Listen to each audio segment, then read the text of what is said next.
só botar um nome aqui. Live. Vamos lá, vamos só botar um nome aqui. Live.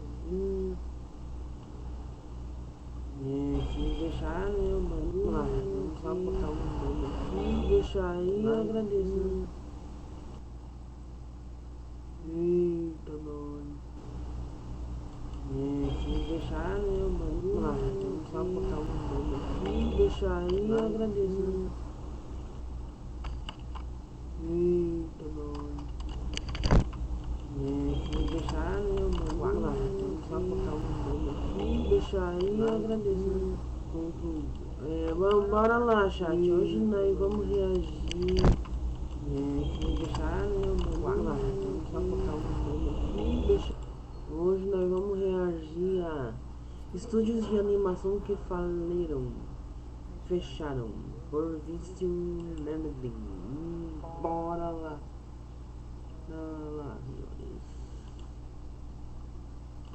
Nos estúdios de animação mais famosos do mundo, já vem à cabeça nomes como Disney, Pixar, Cartoon Network e etc.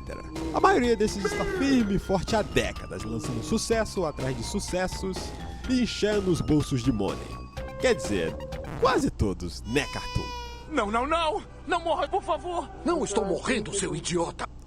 Mas vendo todos esses casos, bateu aquela dúvida. Será que é tão difícil manter esse império? Bom, é tão fácil quanto manter um castelo de cartas na frente de um ventilador ligado no máximo. E para provar isso, hoje vamos olhar o outro lado da história. Estúdios que faliram, quebraram, fecharam, evaporaram e sobraram apenas poeira cósmica. E por falar em estúdios que deram ruim, que tal falar de um universo onde o caos só tá começando, com titãs destruindo tudo, e no meio desse rolê a galera de Fate Stay Night brota do nada invocando a Excalibur.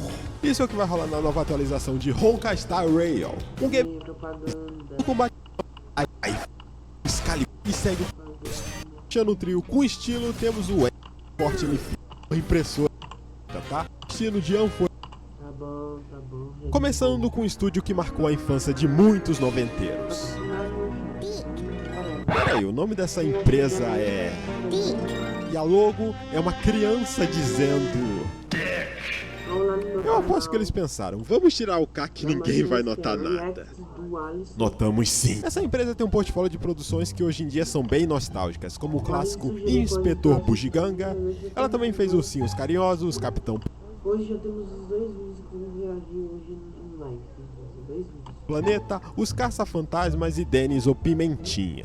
Ela também adaptou para a TV várias produções do mundo dos Gremlins, como as 3 primeiras animações do Sonic, Double Dragon, The Legends of Zelda e Super Mario Bros. Aquela animação onde tem o Toad falando... Sai da frente, escreveu no leão, pau comeu! Acho isso um absurdo, eu quero eleição! E não para por aí não, ela também investiu no ramo de animes, trazendo várias obras nipônicas para a terra do Tio Sam, como Sailor Moon e Cavaleiros do Zodíaco.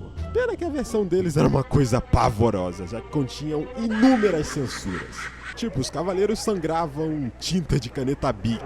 Inclusive eu falo sobre isso no meu vídeo de animes que foram estragados pelos States. Resumindo brevemente sua história, ela foi fundada em 1971 na França, começou com propagandas animadas e depois partiu para o mundo dos desenhos infantis. Em 1982 os americanos compraram a empresa e... fizeram caca. Tudo devido a uma estratégia, em grego estratégia, chamada underbidding. Olha só que nome chique, né? Que basicamente consistia em oferecer preços mais baixos que suas concorrentes para pegar mais contratos.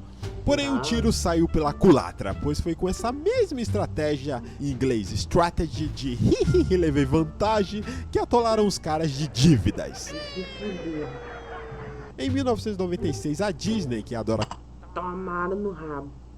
Em outras palavras. comprar tudo, comprou a Capital Cities, ABC, que na época era dona da Dick. E sim, a Dick chegou a ser da Disney por um tempo. Só que a Disney meio que cagava para a existência dela. Então, no ano 2000, o dono original recomprou tudo e a Dick voltou a andar com as próprias pernas. Ou entre as pernas. Desculpa, eu não resisti. Pernas essas que estavam cambaleando, já que ela continuou sendo mal administrada. Até que em 2008, sem conseguir se recuperar e se atualizar para os novos tempos, ela foi vendida para uma empresa chamada Cookie Jar. E adivinha? Essa empresa também foi à falência. Antes de falar da Cookie Jar, a gente precisa organizar uma... É tipo assim, ó, eu tô falando. Por que tava me comprando uma coisa que todo mundo tá falando? O que pode dar errado, né, chat? Nada bagunça cronológica aqui, porque, sério, a empresa comprando empresa que comprou outra empresa e no fim ninguém sabe de quem é quem. A Cinar surgiu lá no Canadá e virou um dos nomes mais fortes da animação infantil e que no futuro iria virar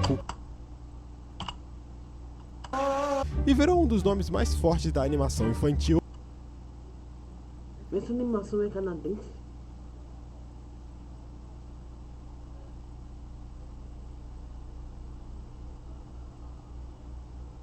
Sério? e que no futuro iria virar Cookie Jar. Nos anos 80 e 90, os caras estavam voando alto, com desenhos que viraram febre aqui na TV Cultura, como Arthur, Caillou e Zubumafu. Além de outras animações bem marcantes, como Luluzinha, com um valor de mercado estimado em 1,5 bilhão de doletas. Mas aí veio a virada dos anos 2000 e...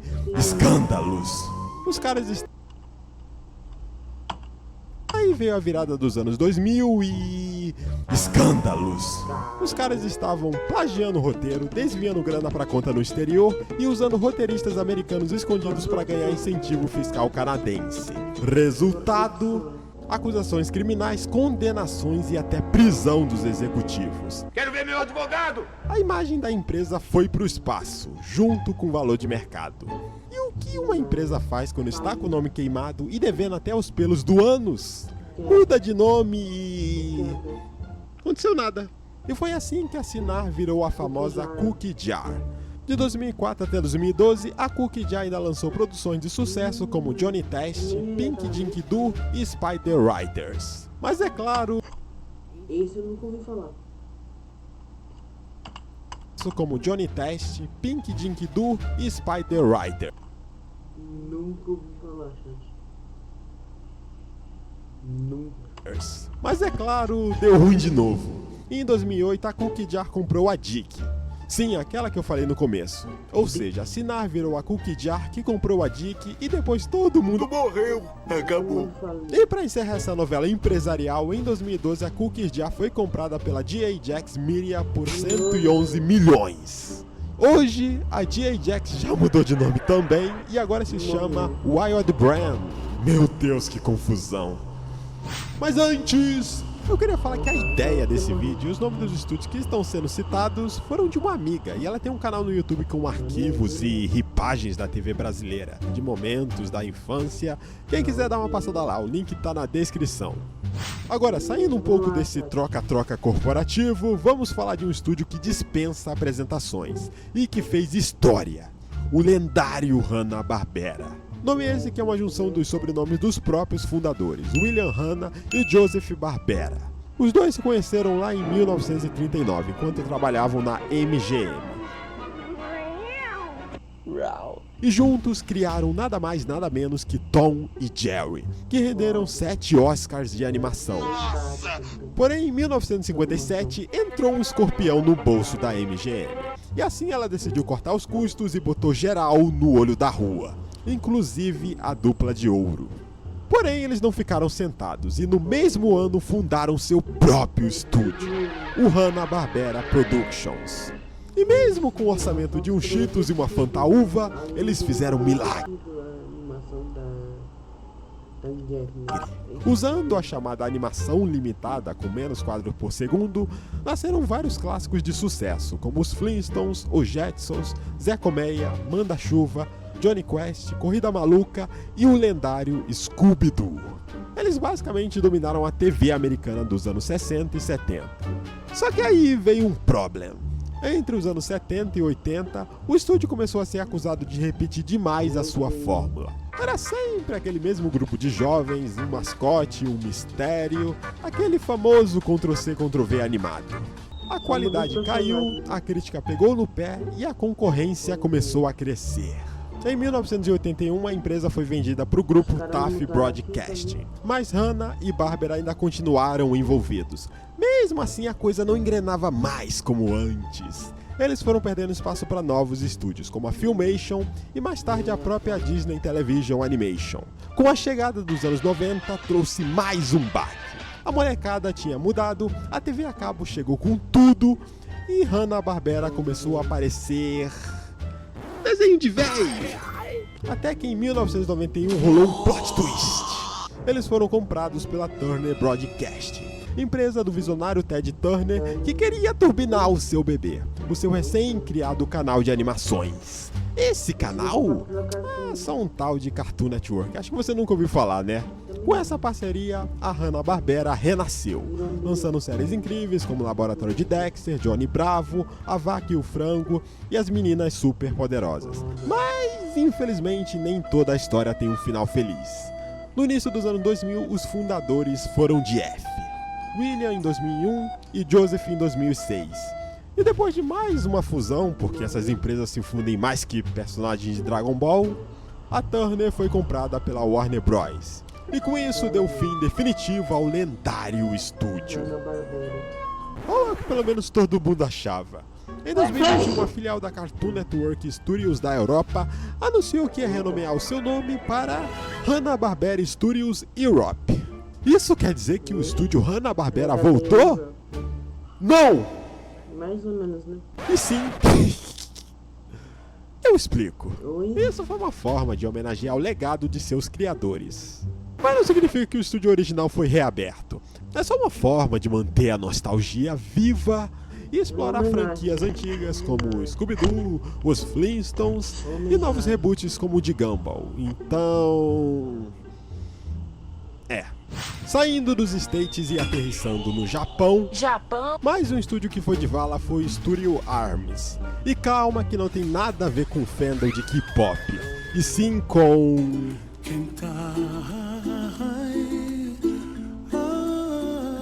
Pois é.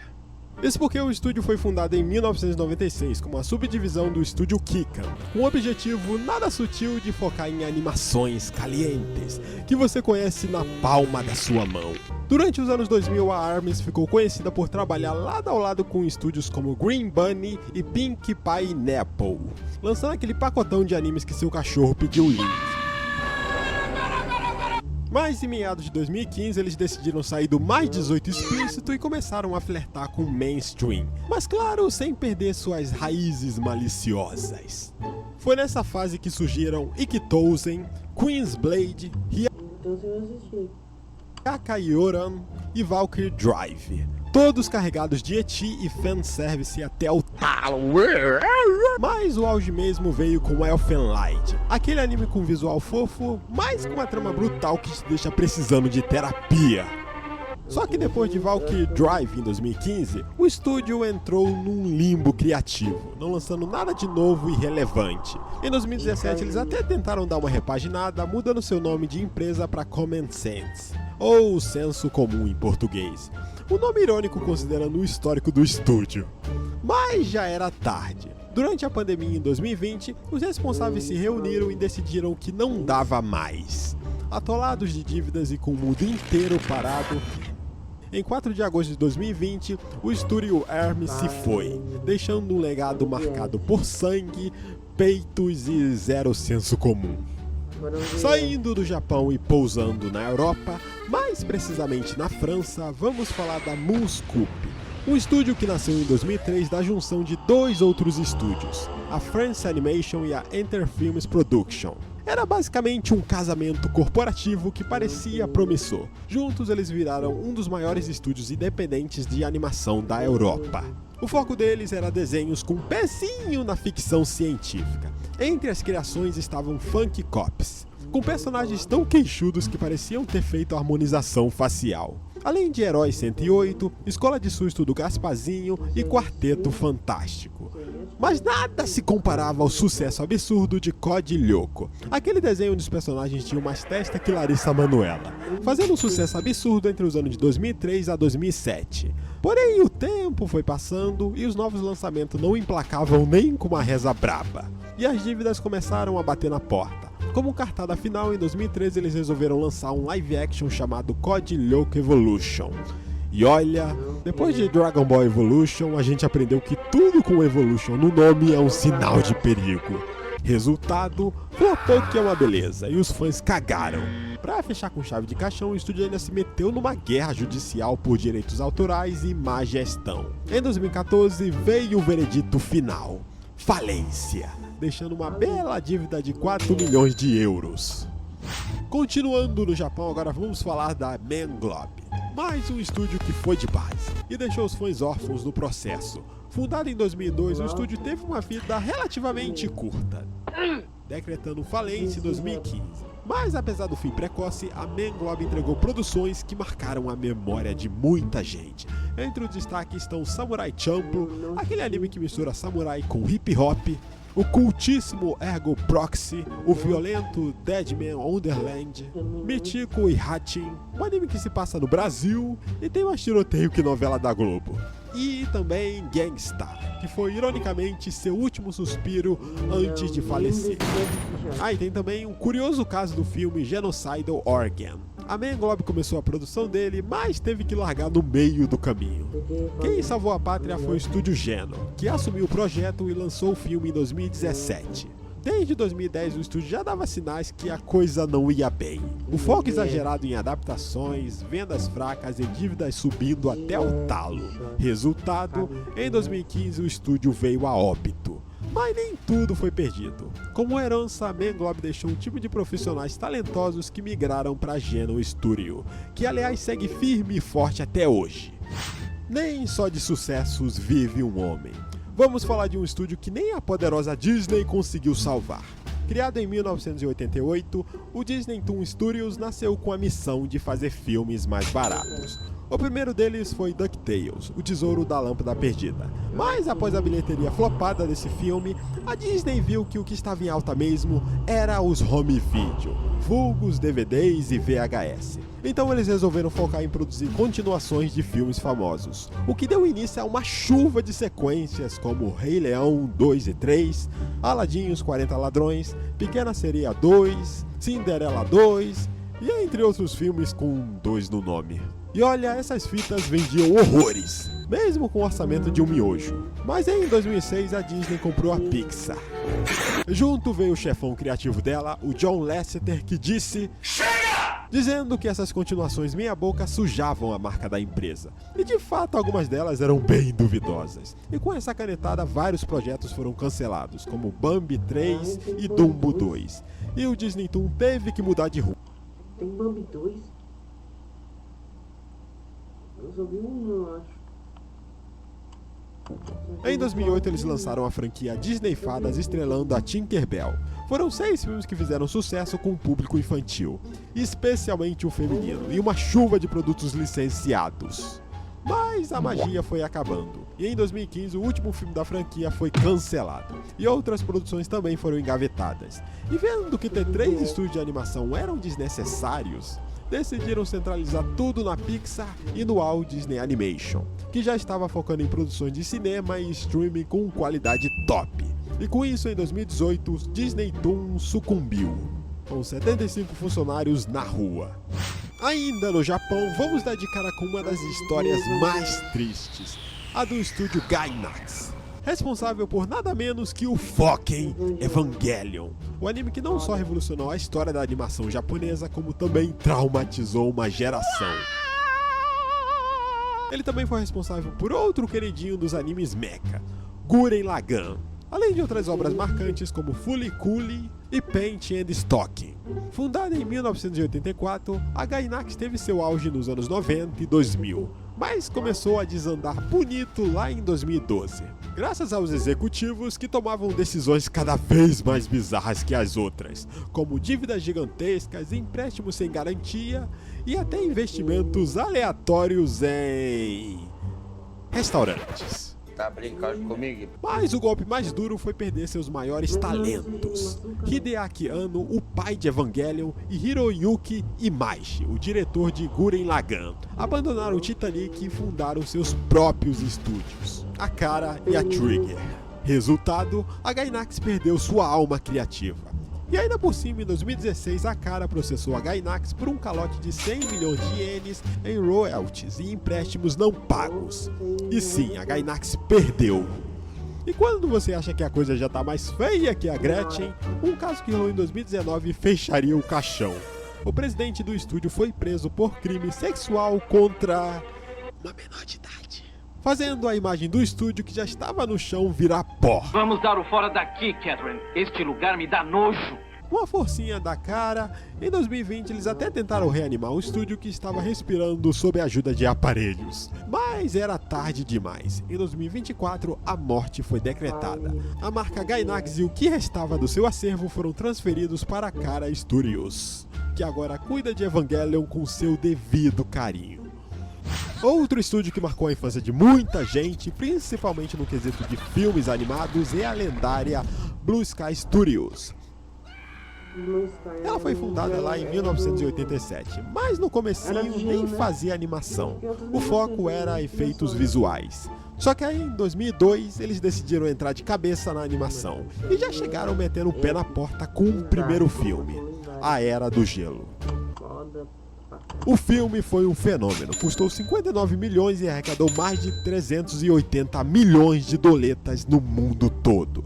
Depois disso vieram outros filmes de sucesso, como Robôs, Orton e o Mundo dos Ken, Rio 1 e 2, O Touro Ferdinando e, claro, as várias continuações de A Era do Gelo, que teve tanto filme que o Cid já podia se aposentar com o FGTS. Mas aí, o clima começou a esfriar.